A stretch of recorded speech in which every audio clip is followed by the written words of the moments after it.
दोस्तों कक्षा 10वीं के हिंदी के 7वें अध्याय में दिया है स्वदेश प्रेम, यानी अपने ही देश से प्रेम करना। इस चैप्टर को दोस्तों हमारे राम नरेश त्रिपाठी जी लिखे हैं। ये चैप्टर दोस्तों बड़ा ही प्यारा सा है हमारे देश के लिए, हमारे खुद को पहचानने के लिए कि आखिर हमारे देश के संग हमारा कैसा लगाव है। ठीक है, इस चैप्टर से मैंने एग्जाम में बहुत सारे पद्यांशों को आते हुए देखा है, तो मैं आपको सजेस्ट करता हूँ या हिंट देता हूँ कि इस चैप्टर को पूरा पढ़िएगा। इसके पद्यांश दोस्तों बड़े ही आसान है, क्योंकि आधे से ज़्यादा आपको व्याख्या इसके पद्यांशों में ही देखने को मिल जाते हैं। ठीक है, तो मैं आपको यहाँ पे पद्यांश को दिखाते चलूँगा, एक एक पद्यांश को हम लोग पढ़ते चलेंगे और उसकी व्याख्या को भी हम करते हुए चलेंगे। ठीक है, तो चलिए दोस्तों वीडियो को स्टार्ट करते हैं। देखिए पद्यांश 1 में क्या कहा गया है कि अतुलनीय, यानी जिनकी तुलना न की जा सके उसे अतुलनीय कहा जाता है। जिनके प्रताप का यानी जिनके वैभव का। प्रस्तुत पद्यांश में राम नरेश त्रिपाठी जी कह रहे हैं कि हे मनुष्य अपने पूर्वजों को याद करो जिनके प्रताप या वैभव की तुलना अतुलनीय है।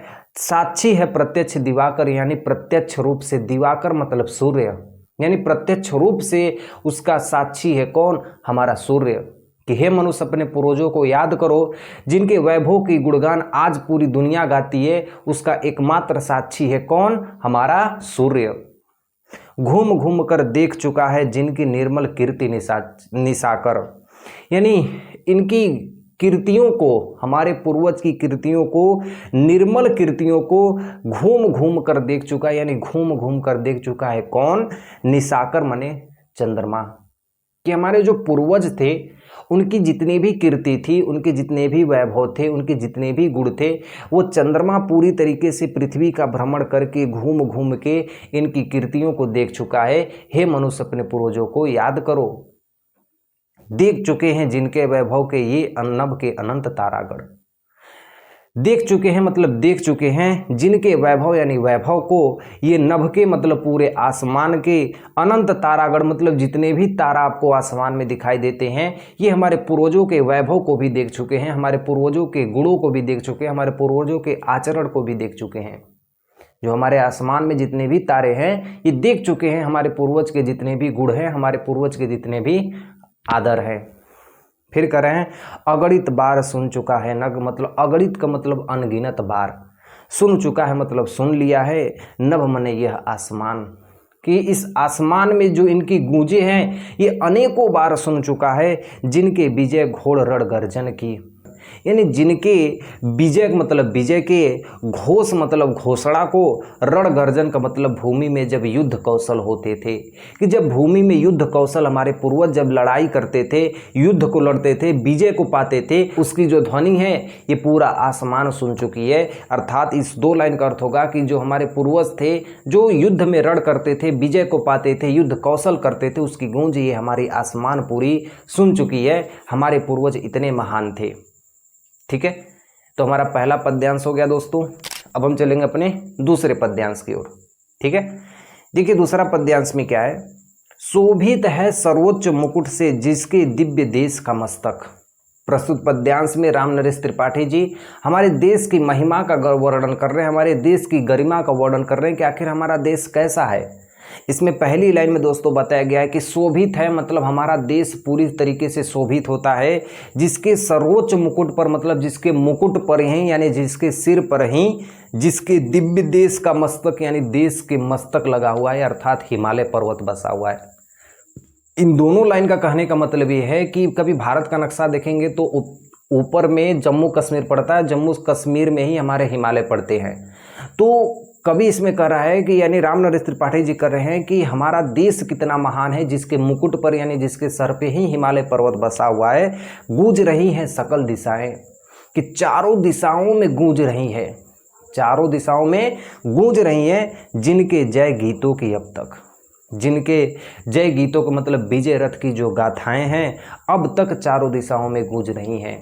यानी हमारे पूर्वजों के जो ज्ञान थे, गुण थे, परोपकार थे, आज भी चारों दिशाओं में गुणगान को गाया जा रहा है। फिर आगे की लाइन में कहा जा रहा है दोस्तों कि जिनकी महिमा का अविरल, हमारे पूर्वजों की जो महिमा थी वो चारों तरफ फैली हुई थी। किस तरफ फैली हुई थी कि साक्षी मने प्रत्यक्ष रूप से साक्षी है। सत्य रूप हिम गिरि वन, हिम मने हिमालय, गिरि मने पर्वत, वर मने वन स्थल, कि हमारे पूर्वजों के साक्षात्कार साक्षी है ये हिमालय पर्वत, ये पेड़ पौधे, ये जंगल झाड़ियाँ, ये जितने भी आपको सब दिखाई देते हैं ये सब कुछ हमारे पूर्वजों की ही यादें बसी हुई हैं। और आगे की लाइन में कहा गया है कि साक्षी सत्यरूप नहीं उतरा करते थे विमान दल, हमारे भारत में विमान दल उतरा करते थे जिसके विस्तृत वक्ष स्थल पर, किस पृथ्वी के वक्ष स्थल पर विमान उतरा करते थे। अर्थात कवि का कहने का मतलब ये कि हमारे पूर्वज जो थे ये भारत को इतना सुंदर बना दिए थे। दोस्तों इस चीज़ को एकदम गहराई से समझिएगा तभी आपको पूरी अच्छी तरीके से समझ में आएगी। हर एक पद्यांश में एकदम घुस जाइएगा, यानी कहने का मतलब उसकी गहराइयों में चले जाइएगा। तो कवि यहाँ पे कह रहे हैं कि हमारे जो पूर्वज थे, हम अपनी बात नहीं कर रहे, हमारे पापा परदादा ये लोग इतने महान थे कि इन्होंने वन बनाए, स्थल बनाए, पहाड़ बनाए, रोड बनाए, मकान बनाए, मंदिर बनाए, मस्जिद बनाए, सब कुछ इन्होंने निर्माण किया, जिसके कारण विदेश के लोग भी यहाँ पे आकर हमारे पृथ्वी के वक्ष स्थल पर उतरते थे और यहाँ के चारों चीज़ों को देखते थे, सभी मनोरम आकृतियों को देखते थे। यही लास्ट दो लाइन में उतरा करते थे विमान दल जिसके विस्तृत वक्ष स्थल पर। ठीक है, तो ये हमारा दूसरा पद्यांश खत्म हो गया दोस्तों। अब हम चलते हैं अपने तीसरे पद्यांश की ओर। देखिए पद्यांश नंबर 3 में क्या कहा गया है कि सागर निज छाती पर जिनके अगणित अपर्व पोत उठाकर, यानी दोस्तों इस पद्यांश में हमारे राम नरेश त्रिपाठी जी हमारे पूर्वजों की गरिमा का वर्णन कर रहे हैं। हमारे पूर्वज जो समर्पित होकर इस देश के लिए जो किए हैं उसकी महिमा का वर्णन कर रहे हैं और कह रहे हैं कि सागर निज छाती पर जिनके, प्रस्तुत पद्यांश में राम नरेश त्रिपाठी जी हमारे पूर्वजों का इतिहास बताते हुए कह रहे हैं कि सागर के निज मने स्वयं, छाती मने छाती पर, जिसके मने हमारे पूर्वज, कि हमारे पूर्वज सागर के छाती पे रहते थे। अर्थात कहने का मतलब ये है कि सागर जैसे बोझ को अपने छाती पे लेकर रहते थे। इतने हमारे कठिन कार्य करते थे हमारे पूर्वज। और अगणित यानी अनगिनत, अरड़व पोत का मतलब समुद्री जहाज़ों को, अरड़व पोत लिख लीजिएगा, समुद्री जहाज होता है, उठाकर, समुद्री जहाज़ों को उठाकर पहुंचाया करता था, माने पहुंचाया करते थे। प्रमुदित मतलब आनंद के साथ, भूमंडल के यानी इस पूरे मंडल में, सकल तटों पर यानी समस्त तटों पर, कि हमारे जो पूर्वज थे ना वो सागर जैसे समुद्री जहाज़ों को आनंद के साथ उठाते थे और किसी तट पे ले जाकर उसे रख देते थे, पृथ्वी के किसी भी तट पे ले जाकर रख देते थे। अर्थात लेखक का कहने का मतलब ये है कि हमारे जो पूर्वज थे वो समुद्री जहाज के इतना कठिन कार्य करते थे और अपने कार्यों को खुद से ही करके उसे एक तरफ सलटा देते थे। फिर आगे देखिए कहा जा रहा है कि नदियाँ जिसकी यश धारा थी, हमारे पूर्वजों की यश धारा कैसे होती है, नदियों के द्वारा हम पहचानते हैं कि बहती है अब भी नीसी वासर, हमारे पूर्वजों की ही देन है कि यह नदियाँ रात दिन बहती रहती हैं। ढूंढो, ढूंढो मतलब ढूंढो तुम उनके चरण चिन्ह भी, कि तुम उनके चरण चिन्ह को ढूंढो, पाओगे तुम इनके तट पर यानी समुद्र के तटों पर और नदियों के तट पे जाके अपने पूर्वजों के पैर के निशान पाओ, हाथ पैर के निशान पाओ, तुम वहीं पर कहीं ना कहीं अपने पूर्वज के निशान को पाओगे। ऐसा राम नरेश त्रिपाठी जी कह रहे हैं। राम नरेश त्रिपाठी जी कह रहे हैं कि हमारे पूर्वज जो हमारे लिए इतना योगदान दिए हैं, इतने विशाल विशाल कार्यों को करके वो एक तरफ सलटा देते थे, उनकी ही महिमा है कि आज नदियां बहती हैं। और जाओ ढूंढो नदियों और समुद्र के किनारे, अब देखो हमारे पूर्वजों के भी निशान पाए जाएंगे। ठीक है, चलिए अपने अगले पद्यांश चलते, पद्यांश नंबर 4। तो ये पद्यांश बड़ा ही इम्पोर्टेंट है दोस्तों, क्योंकि इस पद्यांश में हर एक व्यक्ति को अपने मातृभूमि से प्रेम करना चाहिए। हमारे राम नरेश त्रिपाठी जी इस पद्यांश में बता रहे हैं और कह रहे हैं कि विषुवत रेखा का वासी जो, विषुवत रेखा पे बहुत ज़्यादा गर्मी होती है, उस रेखा को कहते हैं विषुवत रेखा। तो भारत में जहाँ विषुवत रेखा गई है उसे कह रहे हैं कि वहाँ पे गर्मी बहुत ही ज़्यादा होती है। जीता है नित हाँफ हाँफ कर, लेकिन मनुष्य फिर भी हाँफ हाँफ कर, पसीने बहा बहा कर, रात दिन गर्मी में झुलस कर, इस गर्मी के तापमान में भी अपना जीवन व्यतीत करता है। रहता है अनुराग अलौकिक, रहता है मतलब अनुराग का मतलब प्रेम भाव बना के रहता है, अलौकिक का मतलब अपने जीवन को बिता के रहता है। यानी दोस्तों यहाँ पे हमारे लेखक कह रहे हैं कि जहाँ पे बहुत ज़्यादा गर्मी पड़ती है, भारत में विषुवत रेखा होती है और वहाँ पे बहुत ही ज़्यादा गर्मी पड़ती है और वहाँ पे लोग पसीनों को पोंछकर हाँफ कर अपने कष्टों को भी छोड़कर धूप में रह कर अपने जीवन को जीते हैं, अपने मातृभूमि को वो छोड़ते नहीं हैं। वही कह रहे हैं कि वह भी अपनी मातृभूमि पर इतनी बड़ी गर्मी होते हुए भी वो अपने दुखों के साथ वहाँ पे जी लेता है, लेकिन अपनी मातृभूमि को छोड़ के नहीं जाता है। कभी हमें यही सीख दे रहे हैं, मैंने लेखक हमें यही सीख दे रहे हैं कि हमें हमारे देश में चाहे हम जहाँ भी पैदा हुए हों, हमें अपने देश को छोड़ के, अपने मातृभूमि को छोड़ के कहीं भी नहीं जाना चाहिए। आगे कहा जा रहा है कि ध्रुववासी मतलब जो ध्रुवी लोग होते हैं, ध्रुवी लोग यानी जहाँ ठंडी सबसे ज़्यादा पड़ती है, जो हिम में यानी जो ठंडी में, तम में मतलब अंधकार में, कि वैसे ध्रुववासी जो ठंडी में रहते हैं और अंधकार में रहते हैं, वैसे लोग जी लेता है कांप कांप कर, वो भी अपने जीवन को कांप कांप के जी लेते हैं, वह भी अपनी मातृभूमि पर, लेकिन वो भी अपनी माता से प्रेम करते हैं, अपनी मातृभूमि से प्रेम करते हैं। कर देता है प्राण निछावर मतलब अपने प्राण को अपनी मातृभूमि पे निछावर कर देता है।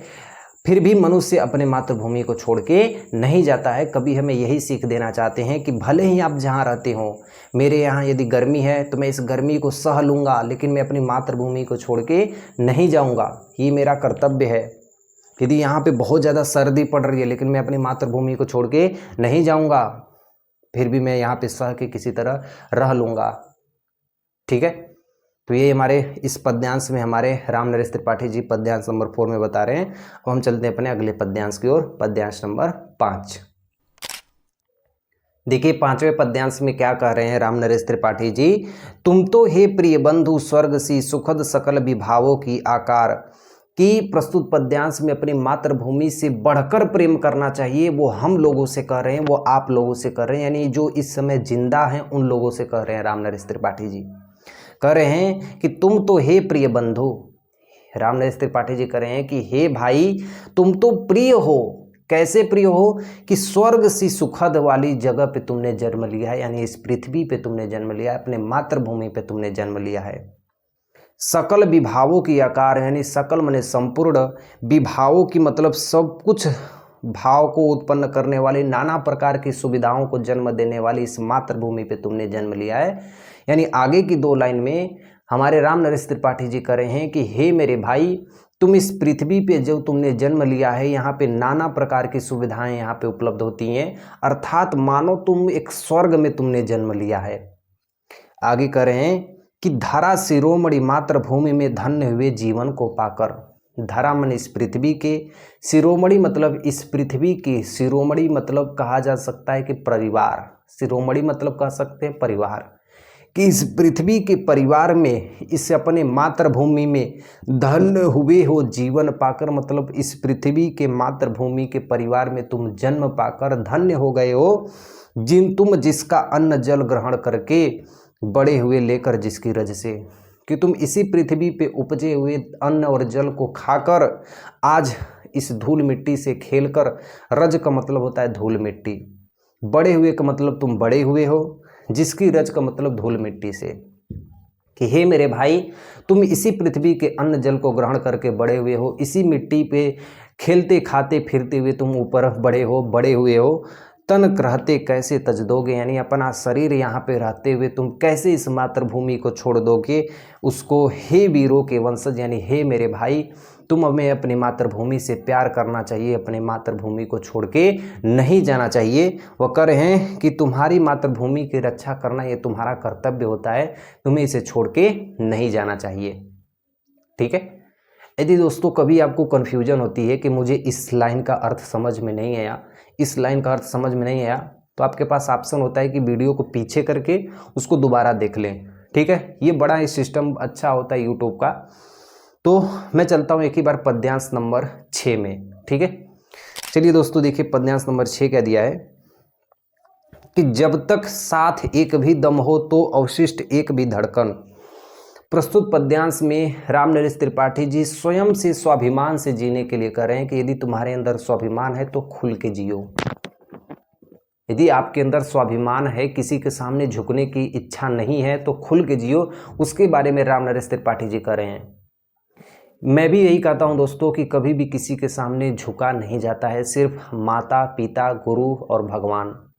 आगे देखिए, जब तक एक साथ एक भी दम हो। प्रस्तुत पद्यांश में मातृभूमि को प्रेम रखने वाले कहते हैं कि जब तक साथ तुम्हारे साथ हो, एक भी दम हो, मतलब एक भी सांस बची हुई हो तुम्हारे हृदय में, यदि तुम्हारे शरीर में एक भी सांस यदि बची हुई है, हो अवशिष्ट या बची हुई है, अवशिष्ट मतलब बची हुई है, एक भी धड़कन, ये धक धक करता है ना, एक भी धड़कन बची हुई है या एक भी सांस तुम्हारे अंदर बची हुई है, एकदम छोटी सी, अगर मरने वाले भी इतना भी हो, तो वो तुम अपने मातृभूमि के लिए समर्पित कर दो, अपनी मातृभूमि, अपनी माता के लिए समर्पित कर दो। रखो आत्मगौरव से ऊंची पलके, अपना आत्मगौरव इतना बढ़ाए रखो कि किसी के सामने तुम अपने पलक को झुकाए मत रहो। गौरव से अपने आत्म को बढ़ाए रखो, अपने आत्मविश्वास को बढ़ाए रखो। ऊंचा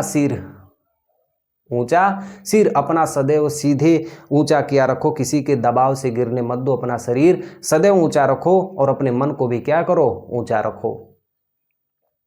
राम नरेश त्रिपाठी जी कह रहे हैं कि यदि तुम्हारे पास थोड़ी सी भी सांस बची हो, थोड़ी सी भी यदि तुम्हारे धड़कन में धड़कन है, तो अपनी मातृभूमि के लिए न्यौछावर कर दो, किसी के सामने झुकने मत दो, अपनी पलकों को मत गिराओ और आत्मसमर्पण होकर सबके सामने खड़े रह जाओ।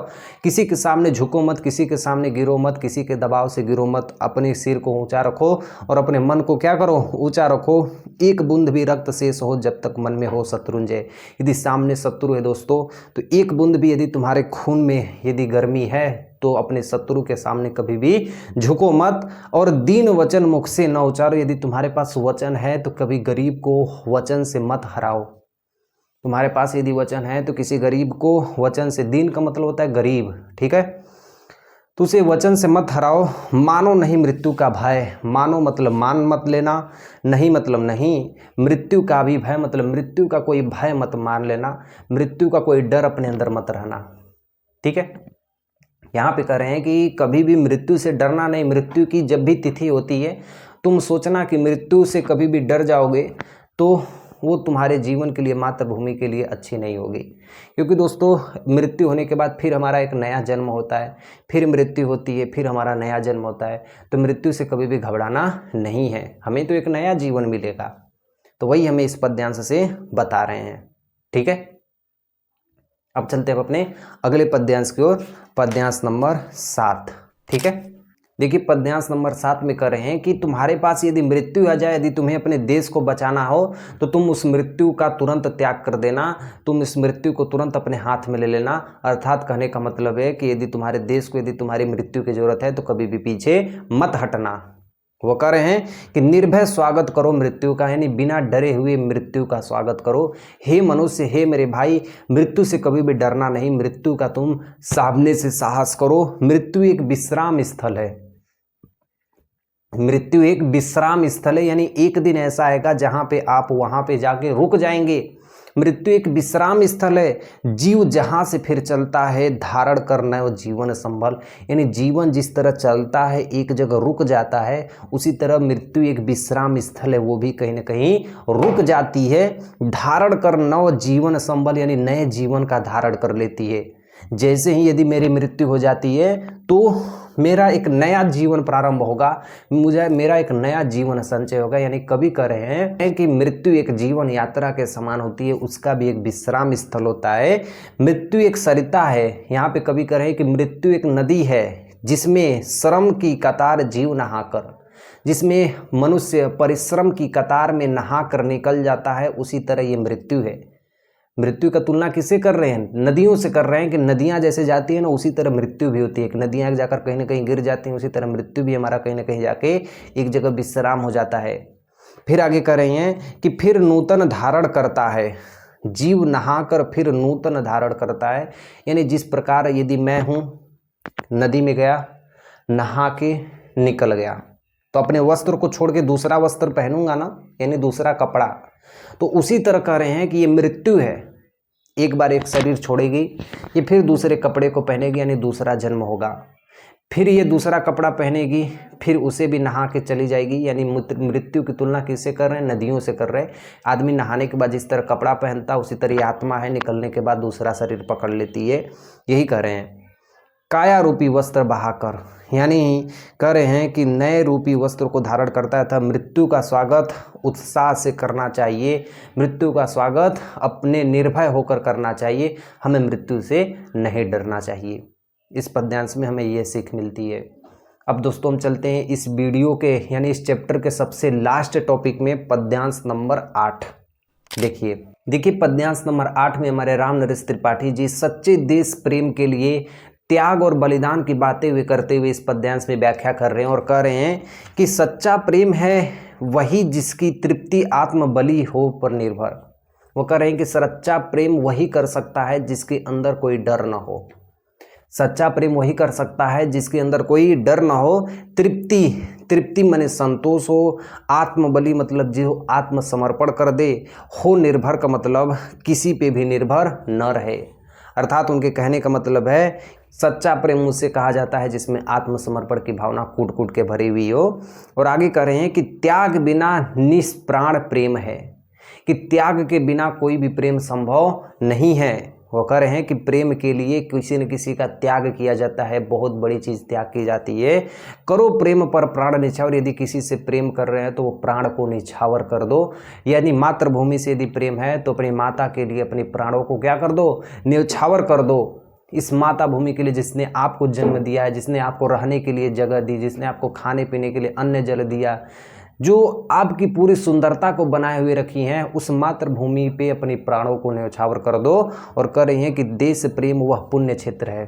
ये देश प्रेम वह पुण्य क्षेत्र है जिसमें अमल असीम त्याग से विचलित। अमल का मतलब होता है निर्मल, असीम का मतलब होता है सीमा रहित। यानी वो कह रहे हैं कि निर्मल और सीमा रहित त्याग जैसे गुणों को त्याग देना चाहिए। और आत्मा की विकास से जिसमें मनुष्यता होती है विस्तृत करिए कि मनुष्य की मनुष्यता का विकास कब होता है? जब उसमें देश प्रेम की भावना जागृत होती है तब। कह रहे हैं कि आत्मा के विकास से, यानी जो हमारी आत्मा का विकास कब होता है? जिसमें मनुष्यता होती है विस्तृत, यानी जिसकी मनुष्यता ज़्यादा होती है, यानी जो देश प्रेम से ज़्यादा लगाव रखता है। यानी दोस्तों एक चीज़ समझिएगा कि हमें अपने देश से ज़्यादा प्रेम करना चाहिए, हमें अपने देश के प्रति प्रेम भावना बनाए रखनी चाहिए। इस देश के लिए यदि जीने की इच्छा रखते हैं तो मरने की भी इच्छा रखा कीजिए कि यदि देश की जैसी ज़रूरत पड़ती है वैसे आप आगे बढ़ते रहिए, क्योंकि आप ही देश के सबसे बड़े हीरो हैं, आप ही इस देश के सबसे बड़े युवा हैं और आप ही इस देश के सबसे बड़े भक्त हैं। दोस्तों मेरे तरफ से आपको जय श्री कृष्णा, राम राम, सेवा समाप्त।